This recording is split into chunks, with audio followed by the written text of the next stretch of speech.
recap. And the rapid recap is this. It is that we are at a stage of evolution after 4.5 billion years of evolution having taken place. Like when Earth was formed 4.5 billion years ago, we only had light and air, space. This is the space, right? When you put your hand out and there's nothing, that is space. When we had space and we had water. And then a billion years later, there was bacteria. And then another billion years later, there was some sense of an animalistic creature. Then about 50 million years later, there were plants. Then another 50 million years later, there were the beginnings of animals as we know it today. And then the animals themselves began to get further and further classified. So whether it was bacteria single-celled or even like earthworms, whether it was mollusks, whether it was snails, whether it was fish, whether it was birds, whether it was amphibians, reptiles, mammals, to which is the category that we belong to. And as anybody who may have paid attention in their class 8 biology, our biology text classifies human beings as Homo sapiens and part of the mammals of the animal classification. Human beings have not been given a separate classification because when you understand the evolution of life, we too are coming from the animals, the plants, the elements. As evolution took place, oxygen levels in our atmosphere went up, fire was created, metal was discovered. Almost 6,000 years back, the Industrial Revolution changed how agrarianly we were living, which is primarily based on agriculture. Industry meant that things were now being mass-produced and traded across countries and continents. And from the industrial age, we are now evolving into the IT age. We're evolving into the information technology age, but it doesn't mean that the industrial age is getting over. The industrial age is very much there. Industries are now turning to digital processes to make sure that their industry carries on a certain way. Evolution being a school. When you go to kindergarten and you go to class 1, you go to class 2, you go to class 3, and you go to class 4, it doesn't mean that kindergarten to 3 has gone away. You build on who you are. Evolutionary terms, in evolutionary terms, that means I am plant and animal as well. I've just built on it. In karmic terminology, this gives rise to something known as tendencies. And tendencies is important to understand because your tendencies are how you live your life. If your tendency is to be an artist, you will find some way or the other to develop your art. If your tendency is to put on weight, do as you will, you end up putting on weight. If your tendency is to be interested in science, you will chase scientific pursuits. Your tendencies decide what you're going to do, who you're going to be. Your tendencies come from your karmas. And therefore, you will have a certain amount of plant tendencies, certain amount of animal tendencies, both are very important, certain amount of humane tendencies. In the entire hierarchy of all the creatures that exist, all the classes that exist on the school of Earth, we, as we are today, we're only 6,000 years old. Therefore, our evolution is still very much underway. It is very much evolving. For us to take a look as to where we've come from and make a choice around what we want to do about our tendencies, because it's a tendency, it's not written in stone, but your tendency will have a tendency to overrule much. When you try to change something that is your tendency, you will be moving away from some amount of authenticity, right? If your tendency is to play sports, if your tendency is to be more interested in sports than in academics, it's going to take a very long time to make your tendency academic.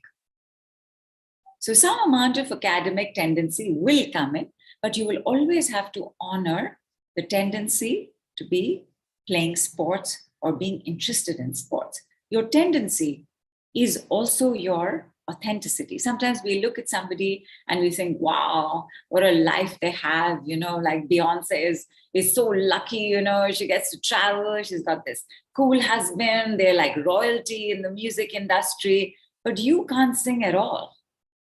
So your authenticity is to look at some other role model while being inspired by the way something has happened in some other industry. Your tendencies, your karma gets revealed in a number of ways. By the day you are born, by your zodiac, by your family, by your community, by your city, by your gender. And even though women are breaking all the rules that had been put on them over the last 7 million years, the fact is that you will still have tendencies that are unique to you.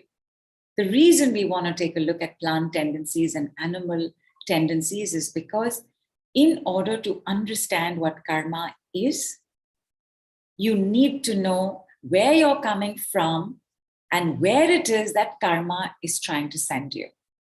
Karma is an eternal law. So you can't pray to it. You can't do anything about it. Eternal law is like gravity and the sun rising in the east. There's nothing for you to do about it except work with it. Plant tendencies. Nidhu, sorry to interrupt. Yeah. I just wanted to let you know that my Canva has hung. So whenever you need the screens up, just give a heads up and Shilpa will screen share it. Yeah, go ahead, Shilpa. Before you went into that, I said, let me tell you that. And also, Nidhu, just a quick reminder that the karmic quiz needs to be done by people who have not done it either yet. So Yeah, no worries. Let's do tendencies and we'll come to the quiz, because we are going to be working through the quiz today, because the quiz has a lot of your tendencies. Yeah, I'll come to the quiz. So thank you so much, already up here. So plant tendencies, like a plant just does what it has to do and it does it for everybody. Your tree does not question the fact that it has to give shade. It just gives shade. Plants also have a certain resilience to them. The desire to survive exists amongst all of Mother Nature's creatures. In my area, we had this, their development has begun, but for quite some time, we had quite a few patches of wilderness. And so we would have creepers coming onto the road. And I remember seeing this creeper halfway across the road, and I picked it up and put it back on the footpath because there are cars going by. Most people are going over the creeper, but didn't want it to be crushed by a car. Keep putting it on the footpath. And when I came about a week later, this creeper had gone back on the road and had gone further onto the road. Car marks, crushed in bits and pieces. No problem. It is heading to the other side. The desire to just continue, to keep growing, to keep doing what it has to do is very plant-like. Resilience is the ability that no matter what life does to you, you can bounce back quickly. Not everybody can bounce back quickly, but our plant tendencies give us that power.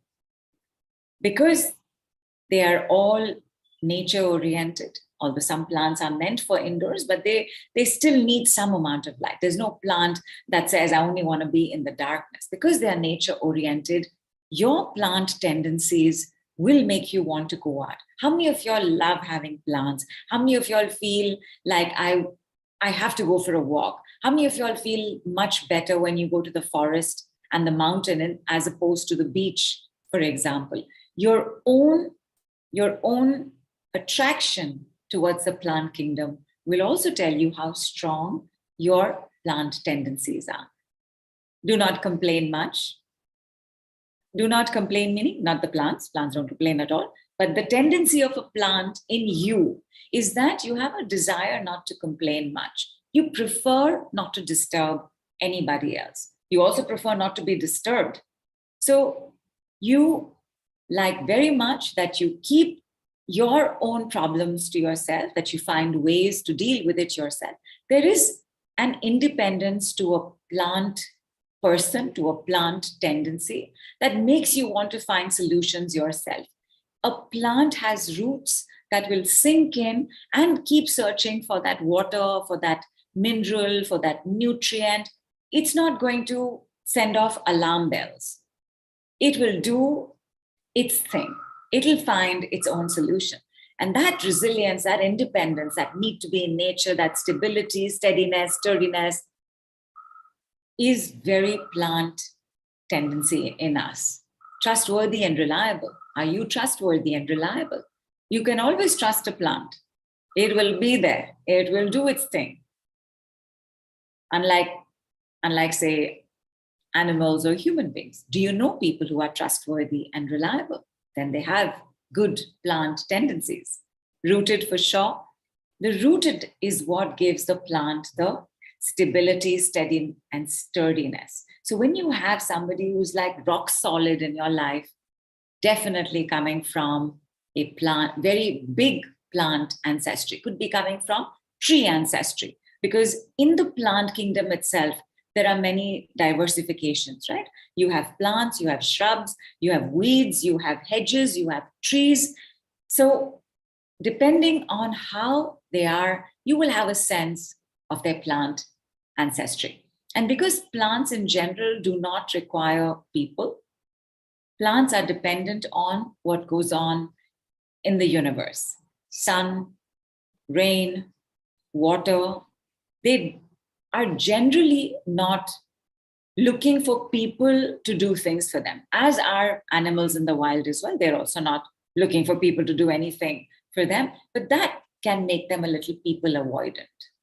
So plant people can tend to be a little aloof, can be a little snobbish, can be a little isolated, because their requirement of people is not as high as requirement of people for animals and human beings themselves.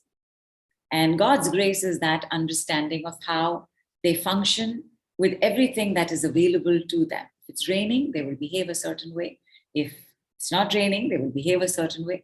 God's grace always exists with those who have plants tendencies. And comfortable with silence and solitude, because no plant is speaking, shouting. This doesn't mean that plants don't have feelings. This doesn't mean that plants don't have a voice. But we do not have the machinery, or the human here is not refined enough to catch those nuances of sound. They do speak. All plants speak. Non-judgmental. A rose is a rose, whether you're smelling it, wanting to cut it, whether you're a bee visiting it, whether you're passing by it, whether you're ignoring it. A rose is a rose, and it will spread its fragrance, completely unjudgmental. Clairsentient to earth. Now, clairsentient to earth translates in us as clairsentience as well. And by the way, animals also have clairsentience as one of their tendencies that become one of our psychic powers. But clairsentient to earth is like you have tulips or you have oak leaves. When it's about to rain, the oak leaf starts curling up. Tulips close and fall down because they can't have water touch them inside, or they won't blossom any further. They are not able to have water inside them. So they close and come down. You have trees like the caged tree, and the caged tree can predict earthquakes. That's how clairsentient it is.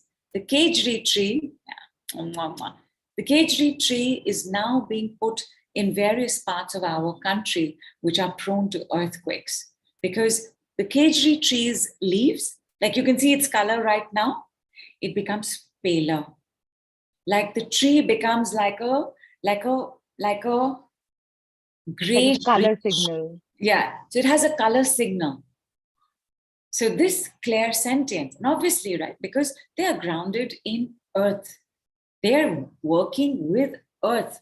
So when you know how to look at a plant, they are able to tell you how the next day is going to be, whether it's going to be hot, whether it's going to be cold. The rhododendron leaves are absolutely open if it's going to be quite hot. So you know how the day would be. And this clairsentience translates into our clairsentience as well, but not, and of course, everything is God's gift.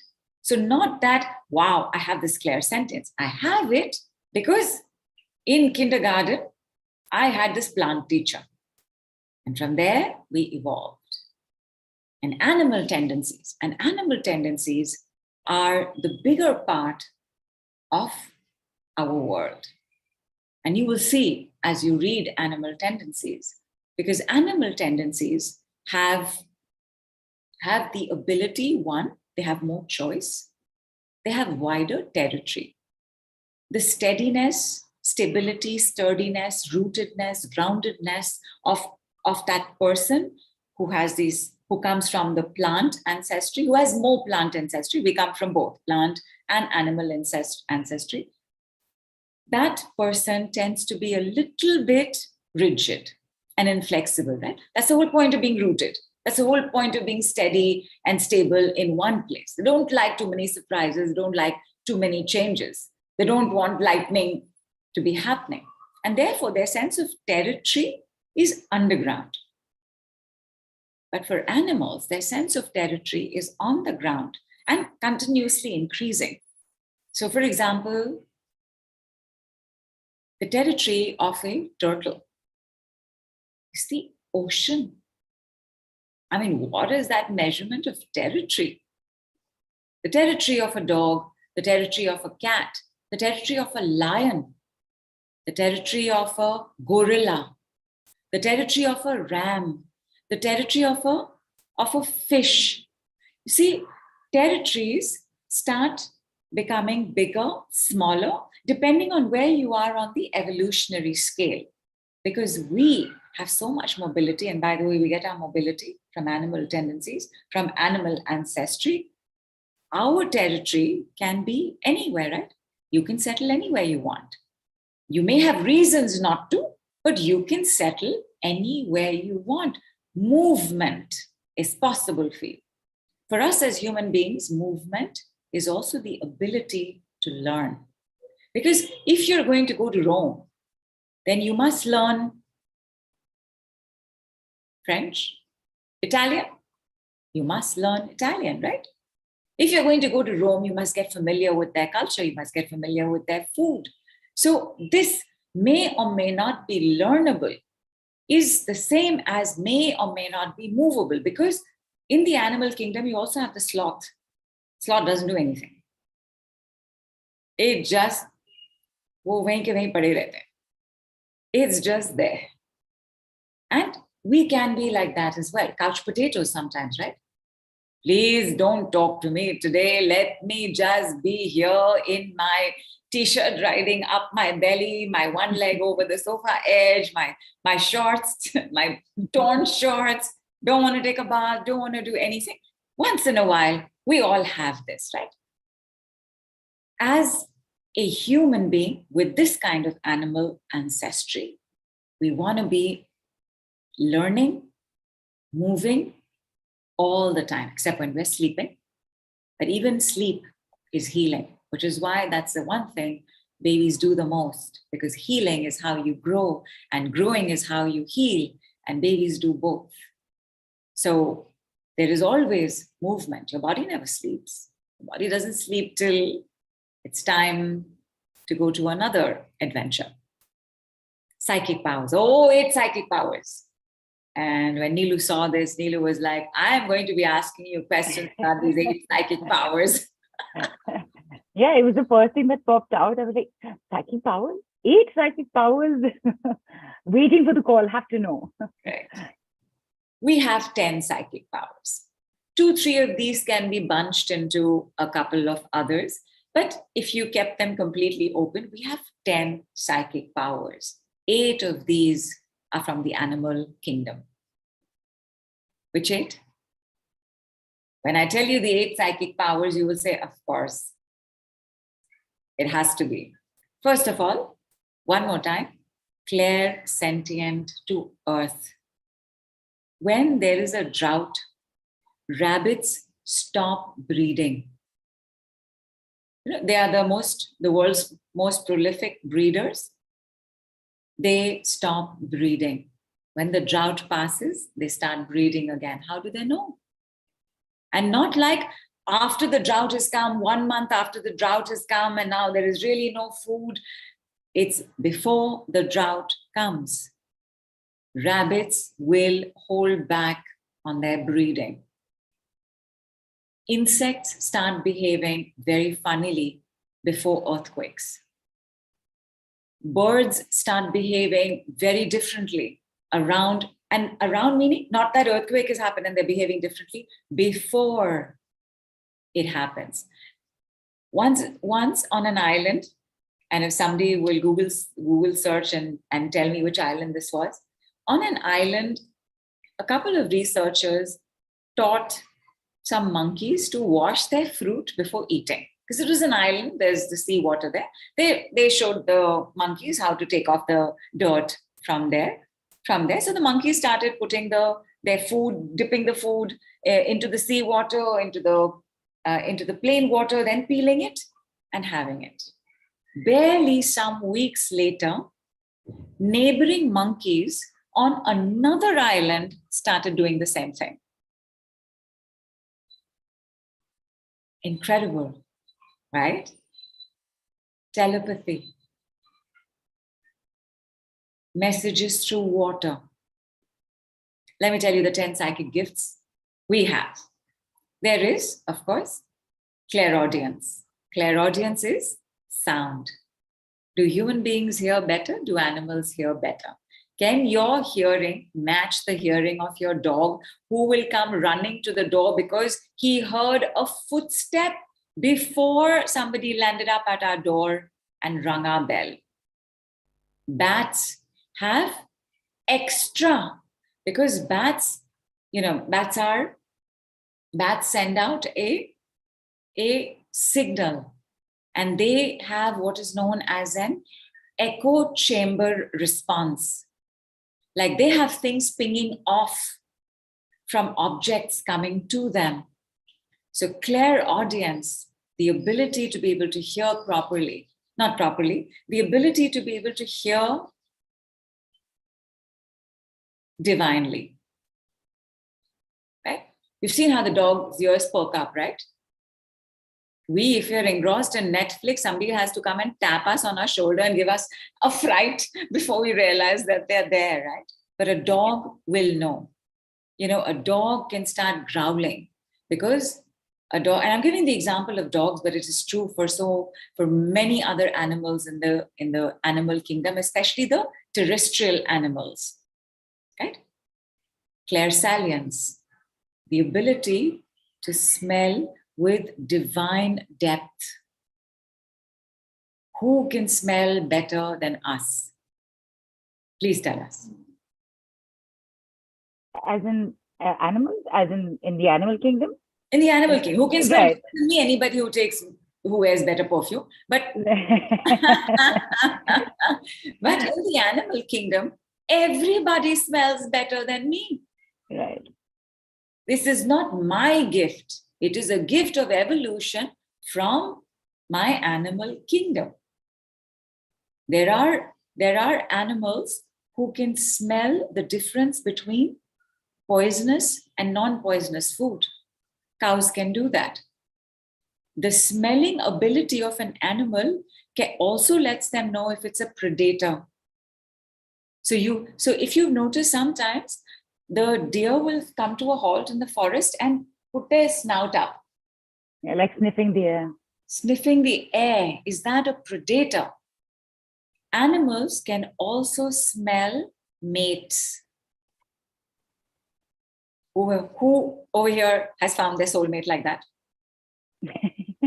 Unless and until they were wearing Chanel number 5, I do not know. Absolutely.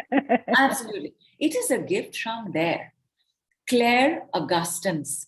Clairaudience comes from gustance. Gustance is the gusto with which you enjoy, relish your food because of how it tastes.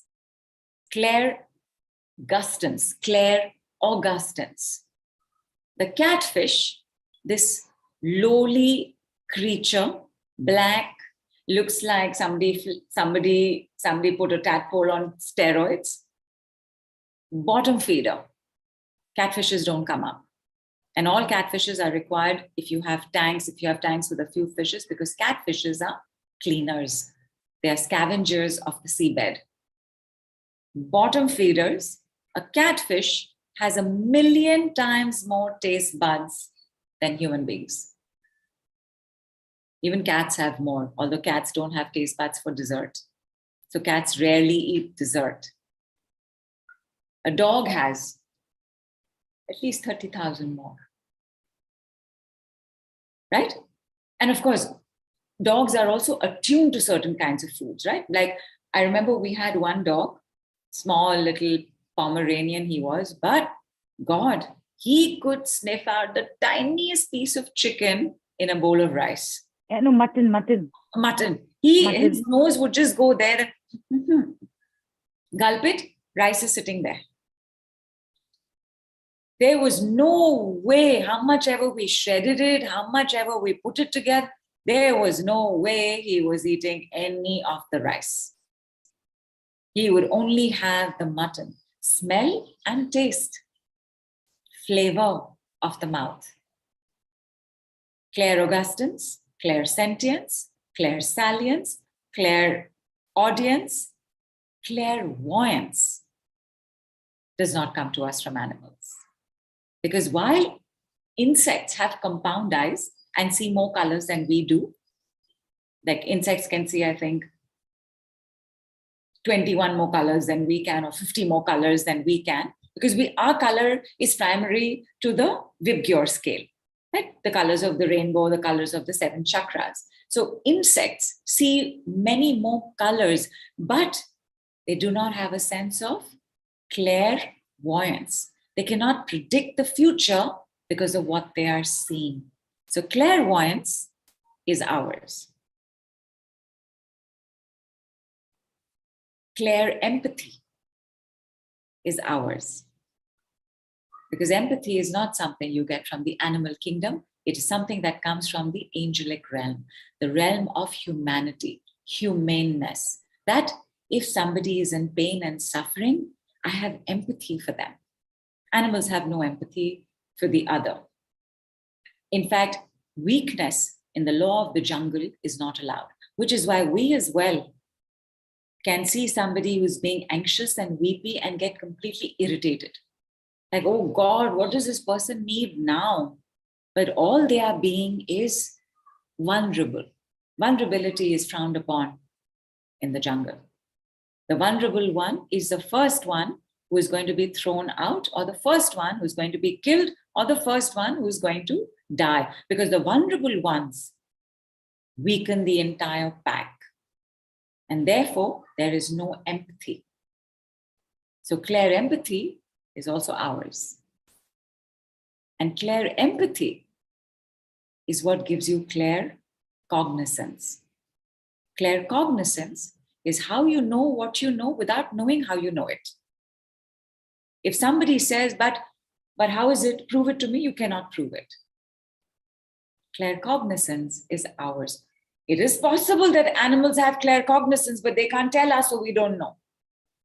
But everything else, the ears, the smell, the taste, the ESP, the sentience, the telepathy is all from our animal ancestry. Thank you, animal ancestry. Thank you, animal ancestry. Thank you, animal ancestry. Thank you, plant ancestry. Thank you, plant ancestry. Thank you, plant ancestry. And all of us, only 3 times, you are going to say, thank you, my plant ancestry. And then 3 times you're going to say, thank you, my animal ancestry. Just say it, see where you feel it in the body. Thank you.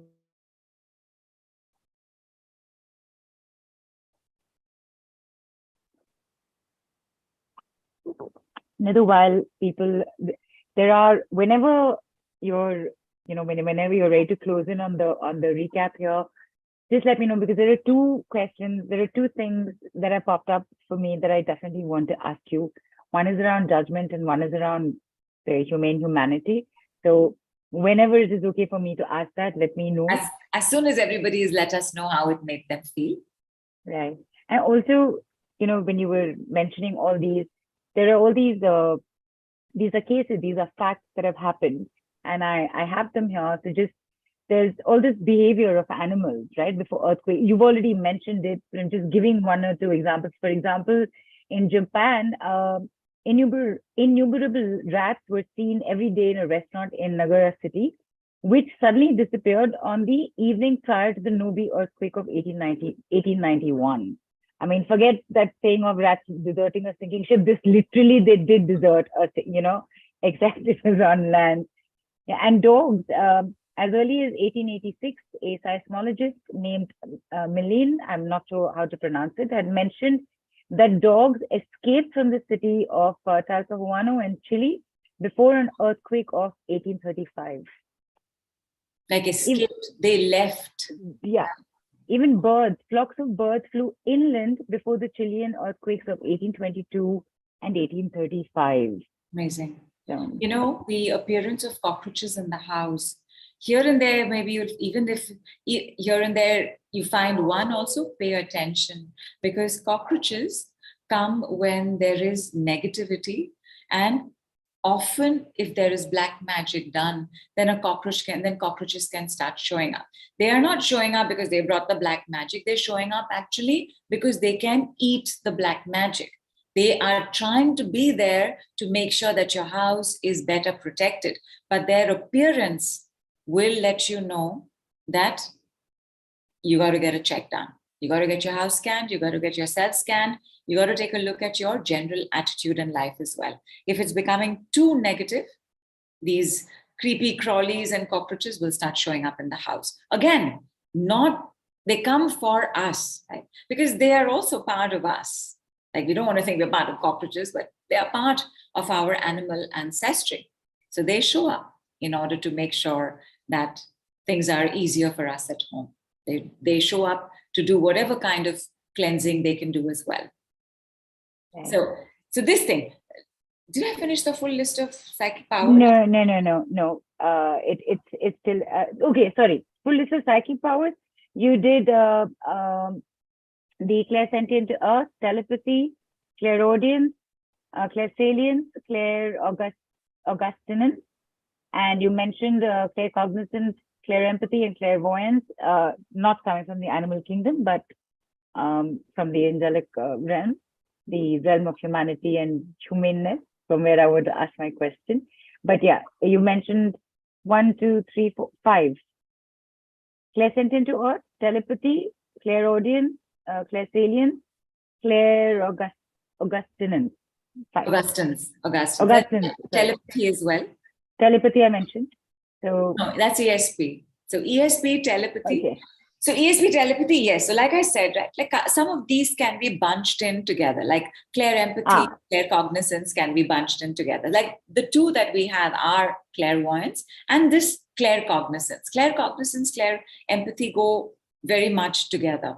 Clairsentience is the ability to be able to sense or feel what the other person is feeling, but not necessarily as empathy. Empathy is when you you love somebody, you're connected to somebody, they're not near you, but you know exactly what's happening. Like sometimes mothers can have this with their children, right?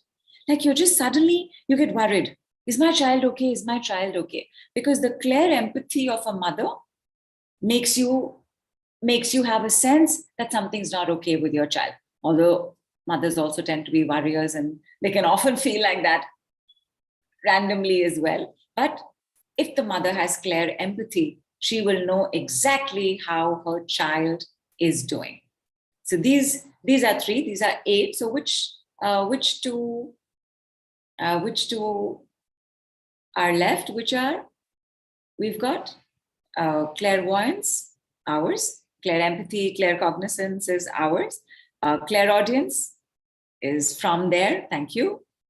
Clairsentience is from there. Clairaugustance is from there. Clair touch.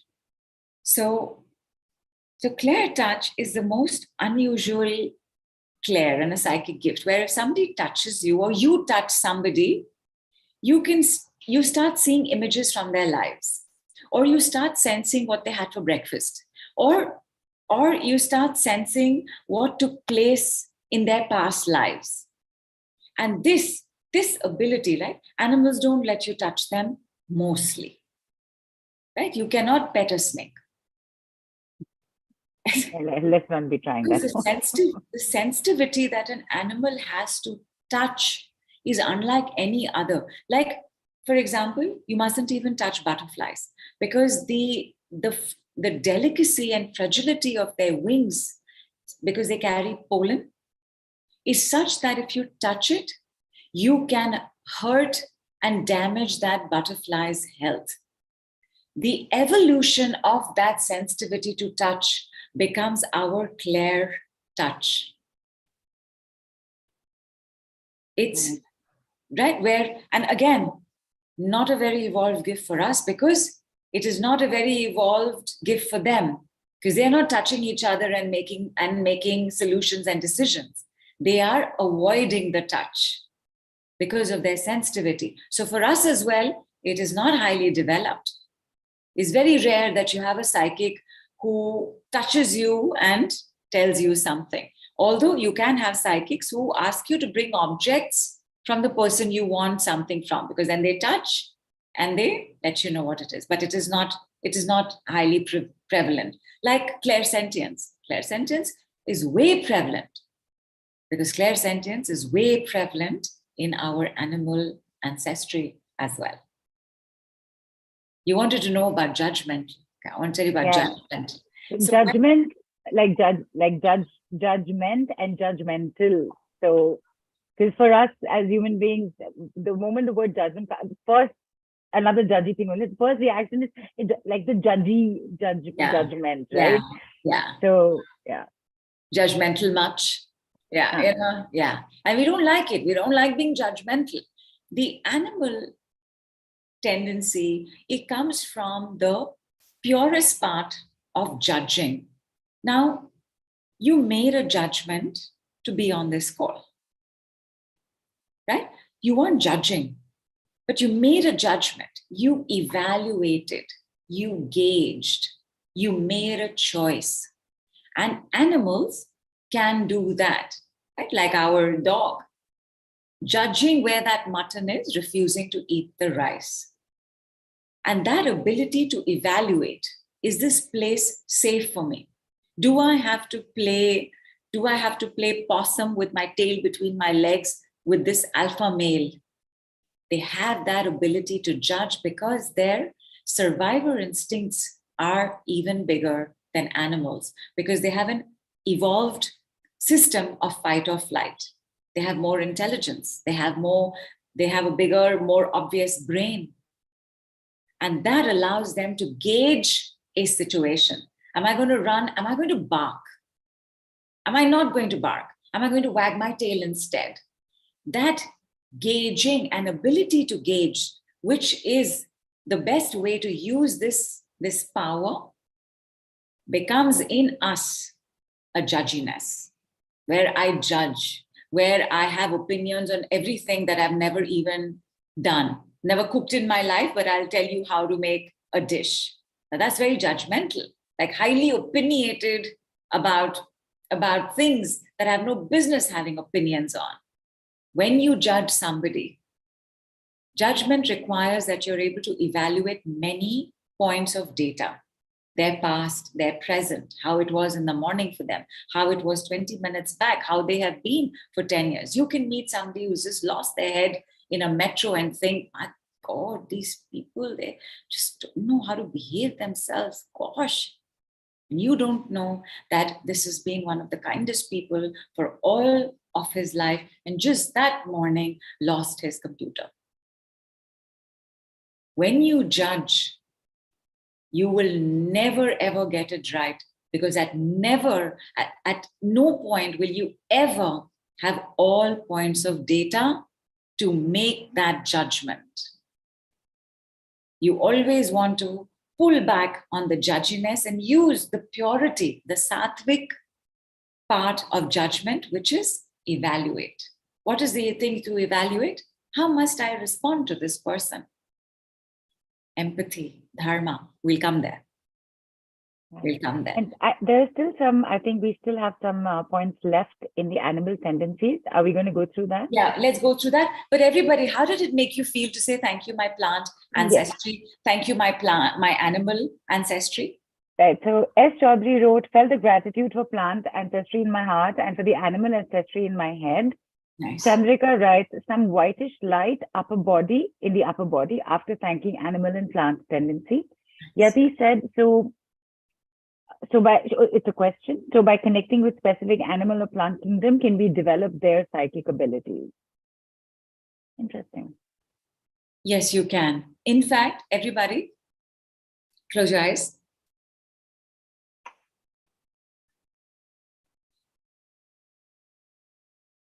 Become aware of your shoulders.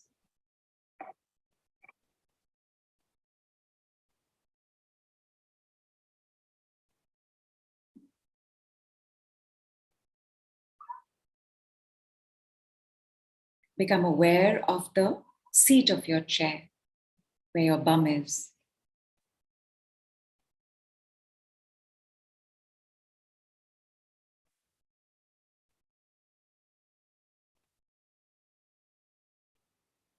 Become aware of the area behind your knees.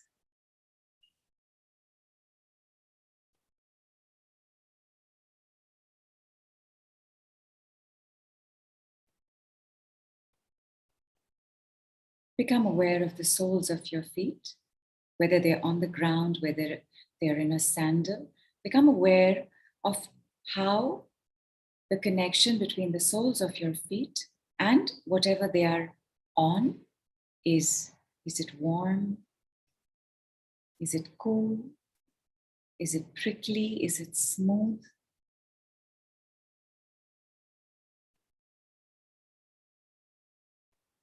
And immediately jump and become aware of the area behind your eyes.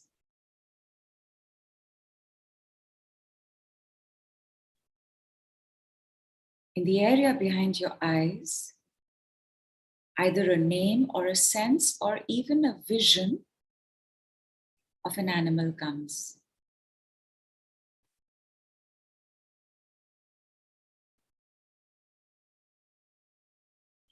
While looking at this or sensing it, just say, thank you, take the animal's name, medicine. So if you saw an ant, you will say, thank you, and medicine. You will say it 5 times.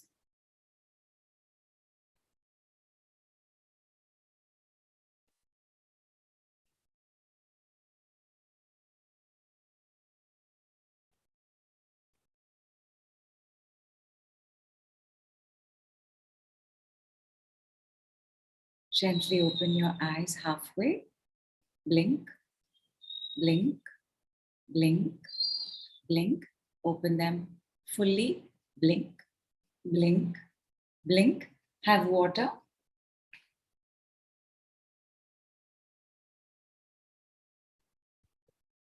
And the animal gift, guidance, message that you needed right now is the one you've already gotten. And to whoever asks, can we then imbibe their gifts? Of course you can.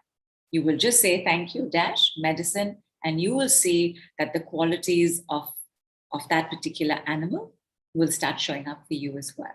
How was it for you to do thank you and that particular animal medicine? How did it make you feel? Indira is written in image almost immediately saying, I'm feeling pain in the third eye by saying this. Which animal did you see? Indira, which animal did you see, please? Yati writes, fish it was, and I felt great. Indira, oh, lizard. Indira. Okay, so lizards are from the reptile family, and reptile family is the precursor to the reptile family is the dinosaur. So it is very possible that you have been exposed to a gigantic, authoritative, tyrannical figure, but why fear when the decrees are near? And you will say, be okay, my third eye. You will do the cow. You will have water, and you will see, it will be fine. And Renita's asked, is it okay if you do not see anything? Yeah, but you'll still get something. So like I said, right, you'll see it or you'll sense it. You might even have heard it. Like a thought of an animal may have popped in as well. That's also fine. Don't have to see it because everybody does not have clairvoyance. Again, right? Because we don't really have ancestry with it. So it will take time to develop. There are not many clairvoyant people as well. And Lotus is asked, can you see more than one animal? Of course.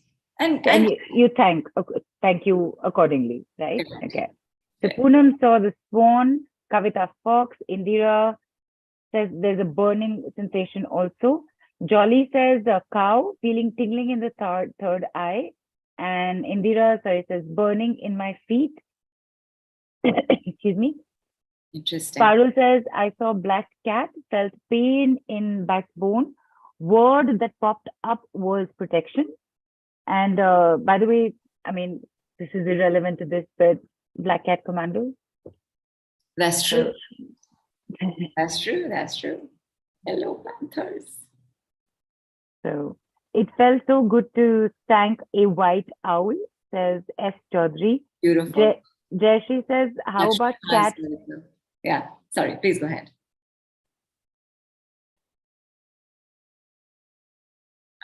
So Nilu's been having this with her system.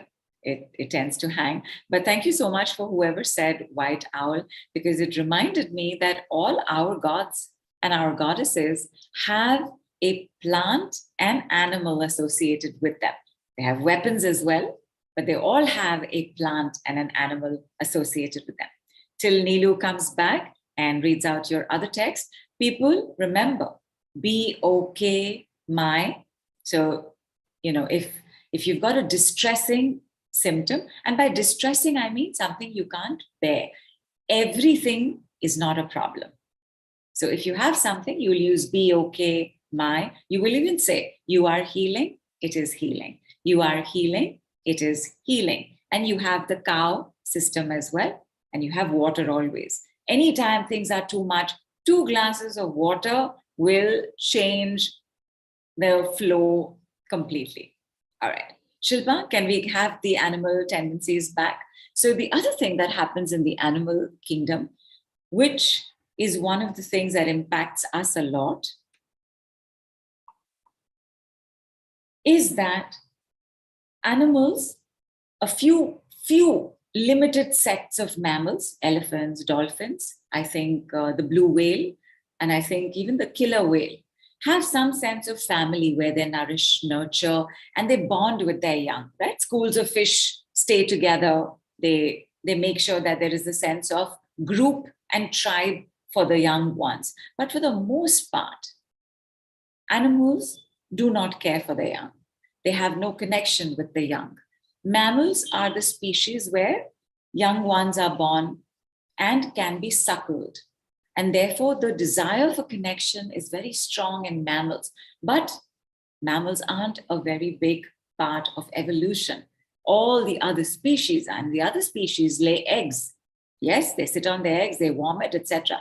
But there is no great desire to be to be with their young. Beyond 2.5, 3 weeks, that pigeon baby is being pushed out of the neck. The crow is laying its egg in somebody else's nest. No cockroach has ever turned around to see what all have I given birth to. The tendency is to not have a relationship with the child. There are mothers, animal mothers, who devour their young. They eat their young, including some cats. There are mothers who kill their young. There are fathers who have to be removed and sometimes are killed by the mother after mating so that they don't harm the babies, so that the species procreates. But for us, that animal tendency becomes abandonment, because we, having the maximum amount of awareness, maximum amount of emotional powers, maximum amount of feelings, maximum amount of needs, maximum amount of hopes, expectations, and desires, for us, this is a disaster. Because we are not even a blink in evolution. 6,000 years is nothing in the billions of years that all the other creatures have spent evolving. 6,000 years is, well, technically 200,000 years, the first human being, but 6,000 years as we are, as we think the world is progressing, 6,000 years, and even 200,000 years, even that is not a blink. And therefore, for the parents who have had more animal tendencies than plant tendencies, we as children, and they as children as well, because their parents would have had even more animal and lesser plant tendencies, and going further and further back, there would have been more animal and less plant and less humane tendencies.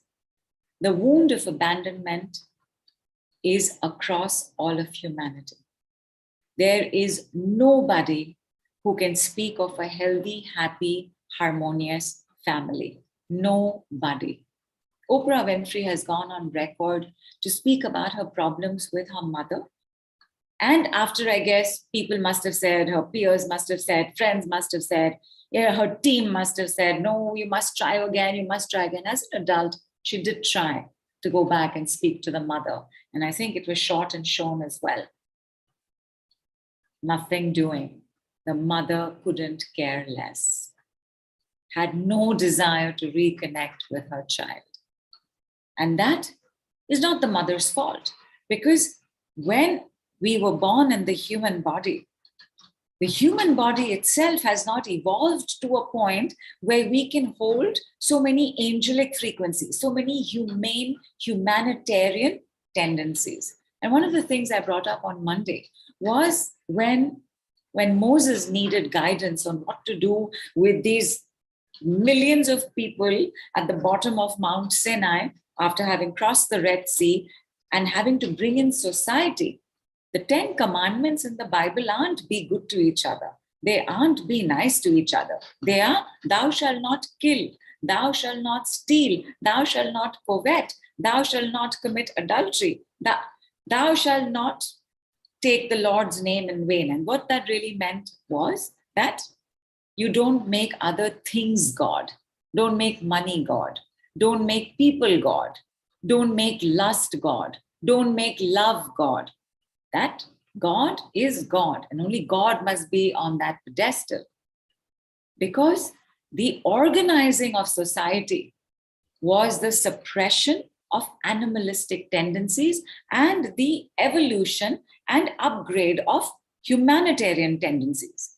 But you cannot tell an animal, be nice. You have to be nice. Why aren't you being nice? First, you got to take care of the animal tendencies. Narcissism, another big word that we are now getting familiar with. Narcissism is an extremely selfish, self-centered parent, family member. Couldn't care less. As long as they get what they want, they don't really care what's happening elsewhere. Unhealthy boundaries.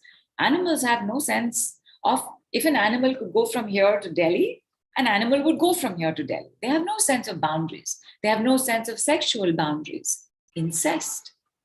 Incest means animal tendencies, where you do not have the capability to know that you are a parent, where you are not being able to see that you have to think of the entire family unit, where the other parent has nothing to do, does not keep the child safe, allows the incest to happen, allows the abuse, because there's also a tragedy in our lives, right?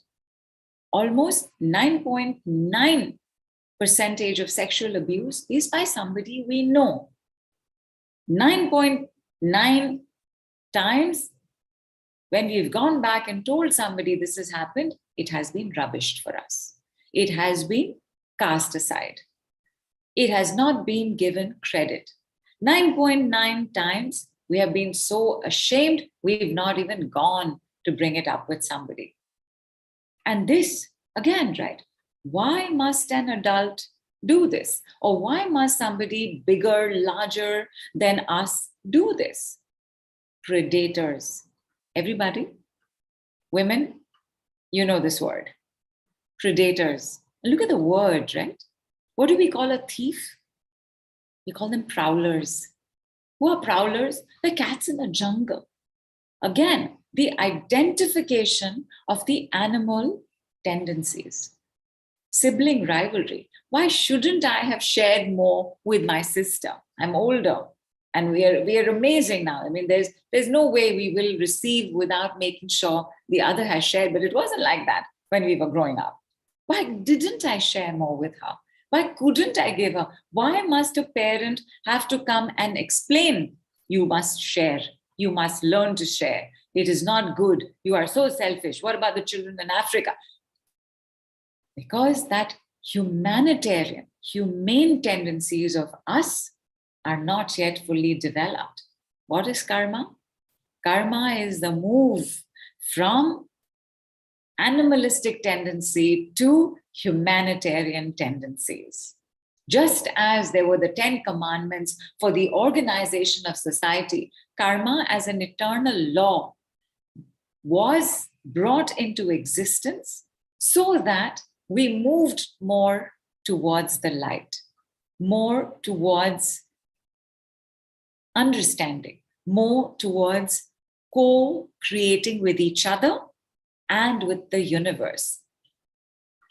In the Upanishads, which is one of our oldest, we have many ancient texts of wisdom in this country. The Upanishads is one sect in Vedanta, and the Upanishads say that a man becomes good by good deeds and a man becomes bad by bad deeds, which is when you do a good deed, you have meritorious karma. You become good, your life becomes good, things around you become good, and vice versa. But when we have a lot of animal tendencies, then we become predators, narcissistic, selfish. Which animal is generous? Do you know, can you say, oh, this animal is so generous? Oh, this animal left it behind so that some other animal could have it. Oh, this animal is paying it forward. Animals do not know generosity. They don't need to. That's the whole point of being an animal. And because they will fight for what they want, they will fight for territory, they will fight for food, they will fight for mating, they will fight for power, they will fight to be alpha. In us as human beings, it translates into terrorism, into murders, into violence, into war. Why is there a war in Russia? And I'm not saying there shouldn't be a war. I'm saying there is a war because animal and somebody else was trying to have a humane response. Can you reason with an animal? When exposed to an animal, we also become animal. We have no choice. If you are going to be confronted by a racing tiger, you're not going to stand there to say, oh, I'm going to pray and I'm going to speak to this tiger. And I'm going to say to this tiger, back tiger, sit down. Do you not know that what you're doing is wrong? Cannot do that, right? When exposed to a tiger, our own animalistic sense of survival, fight or flight, we will also start running.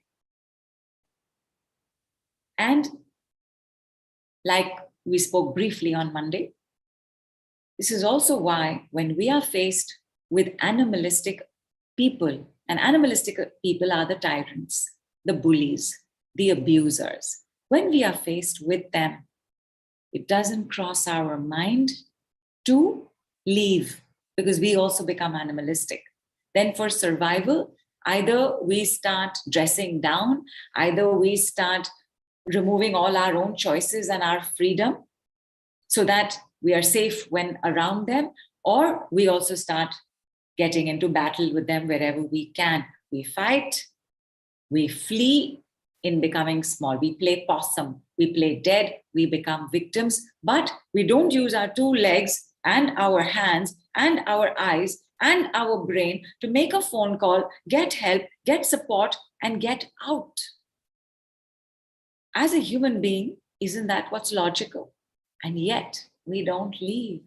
We stay. We also stay because of karma. But the point is, when we're dealing with animal tendencies, we also become animals. There is always that one person in your family, one person in your friend circle, and you say, today I'm not going to lose my head with them. I'm going to be very patient. I'm going to be very calm. And when I speak to them, I'm going to be understanding. I'm not going to raise my voice. And 5 minutes later, after having met them, all good intentions have gone out of the window because you have no choice. If you're dealing with a buffalo, can you be pontificating on the mysteries of life? No. If you are dealing with an aggressive beast, can you be saying, why don't we sit down and have a drink together? No. You will have to be the animal in order to deal with the animal. And therein also lies our karmic challenge. And the reason to understand our ancestry is because when you take a look at your quiz, the higher your number, the more all of these are taking place in your family, these animal tendencies. But at the same time, you will also have the capacity and capability of more psychic powers. Have you ever met somebody and you thought, this is a great person, but my God, they do amazing readings? Have you ever come across somebody like that? I want to mention family quarrels here. Family quarrels, primarily around money. But if you think about it, and now think about it humanitarianly, think about it humanely, should they be fighting around money? Should they be fighting in a family, or should there be a co-creation about how to expand the money, how to grow the money, how to grow the business, how to move forward together as a family, how to do more things together that bring us joy, right? Now, when your logical brain is thinking this is what makes sense, correct? But if you're dealing with too many animals in the family, then you have no choice but to be the animal. And what do you do about karma like this? I will tell you. Rage falls under animal tendencies because animals don't get angry. Animals don't get irritated and annoyed. These are the refined versions in the family of anger that we have. Like an animal, or although a cat can express a lot of disdain, like just please, like I've seen this before, don't waste my time. Lots of disdain and can snap, but not irritation, annoyance, frustration. Animals, when they get angry, they go into rage. And again, for us as well, right? We've all had one rage episode at least, yes? We've all had one rage episode. When we've had a rage episode, that is part of our animal nature bursting out of us. Why have I mentioned sports here? Is Neelu back? Yes, I'm here. Awesome. So why have I mentioned sports here? Quickly, can somebody tell me? Well, because, I'm thinking humans right now, something, but I'm still going to say the movement, the speed, the the forcefulness, the not competitiveness is competitive is there, right? It is that. Competitiveness. Yeah. Sportsmen, One-upmanship, yeah. Sportsmen need to have their animal tendencies and their animal ancestry help them win. So those of us who prefer sports, it's coming from animal ancestry. It is coming from your animal family. And just by the way, we will all have certain animal families that we are closer to. For some of us, it could be fish. Like somebody mentioned fish last time as well. I don't know if it's the same person who mentioned fish today. So therefore, the water animals. Some of us, I remember cow was also mentioned last time. So for some of us, cows. For some of us, horses. For some of us, dogs. And dogs come from the wolf and fox bloodline. You'll also love wolves. Cats, obviously, from the cat lineage. But whoever it is that you're most attracted to, you know something about the bloodline you're coming from. Because when I say animal tendencies and I say animal ancestry, we have plant DNA and animal DNA. What is karma? Karma is the move from the best of plant DNA to the best of animal DNA to the best of humanitarian DNA, because nobody has the free will that we do. Nobody has consciousness like we do. A dog doesn't know it's a dog. It thinks it's human only. A tiger doesn't think it's a tiger. Whatever it thinks it is, it doesn't think it's a tiger because it cannot have that consciousness. But we do. We know it's a dog. We know this is a computer. We know it's a Zoom call. We know this is Neelu. We know I am not Neelu. We know this is Yamini. That consciousness is what is required to make these actions different. We all know these people, my lovelies. All of us have been conned at some point. All of us have been betrayed at some point. All of us have had something stolen at some point. All of us have stolen at some point, because all children have done this. Because all children are animals. They are only meant to be doing what? Eating, sleeping, playing, doing potty. That is their life. Look at your dog's life. Look at your pet's life. What else do they do? Which is why they are your permanent babies. We grow from that animal baby to a little more human baby, little more human adolescent, little more human teenager, and so on. But whatever are your tendencies are what will continue to keep developing. And in our work for karma, this word tendency is going to keep coming up. Let us take a look at humane tendencies, and then let's take a look at your quiz, and let's take a look at all of these wounds and these terrible things that have happened in your lineage and your line, and let us do clearings around it. So humane tendencies, people, and humane tendencies, humanitarian tendencies, are the best of what a human being can be. Karma is not applicable to animals. You can be born as an animal to complete karma, but karma is not applicable to animals because an animal has no freedom of choice, has no free will. Freedom of choice is required to complete karma. Freedom of choice because freedom to take action, freedom to choose a good deed or a bad deed. A rhinoceros does not have this choice. A panther does not have this choice. A cow does not have this choice. The fact that karma applies only to functioning human beings. People in coma don't have karma. Their karma might be to be in coma, But in coma, they are not adding any karma because no consciousness, no free will, no choice. Babies have no karma as well because animal, no? And take a look, my lovelies, take a look at the best of what humanity can be. And as a fun thing for yourself, tick off what all is applicable to you. How humane are you? Understand dharma. I'll come to understand dharma. So don't tick mark for understand dharma because we're going to understand dharma. But tell me how many of these are yours? Unlimited options. How many of us believe there isn't enough money? I won't make money. Other people make it easier.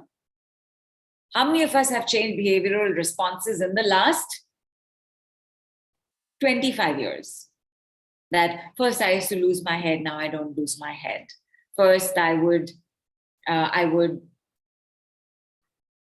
not study for an exam, now I study for an exam. Tell me how many behavioral responses in the last 25 years. Like I'm giving you a long span to choose. And in order for you to see that it's not easy. And why is it not easy? Can somebody tell me why it's not easy? Why is it not easy to change behavior? Why is it not easy to change habit? Because you're so set in that. And because, wait, hang on, forget being set in it. It's because you haven't evolved from your plant and animal tendencies. Absolutely. Can you change a dog's habit? And I'll tell you this. And and we have an animal healer who will come up in our summit. But I have not seen this happen in my life. When dogs suffer abandonment, they never really recover. You can heal an animal from a wound that is physical, but the wound of abandonment, like dogs something happens to them. Even cats go mental. They go mad. Dogs lose some of their spirit. Something goes away in a dog. And the reason I brought that up is, if you ever try to change or heal an animal who is dealing with the wound of abandonment, you will see animals do not change because they are not meant to change. A peacock is not meant to be a tiger. A tiger is not meant to be a deer. A deer is not meant to be a mouse. They must all be who they are. Therefore, when we are faced with change, truly, we do not have so many support systems internally. So which is why we will need 10,000 people outside. We will need somebody to wake us up at 5 a.m. We will need somebody to remind us. We will need somebody to take our hand. We will need somebody to meet us outside the door. We will need the driver with the car to take us to... Behavioral changes are not easy, and that's okay. We are going to make it easier.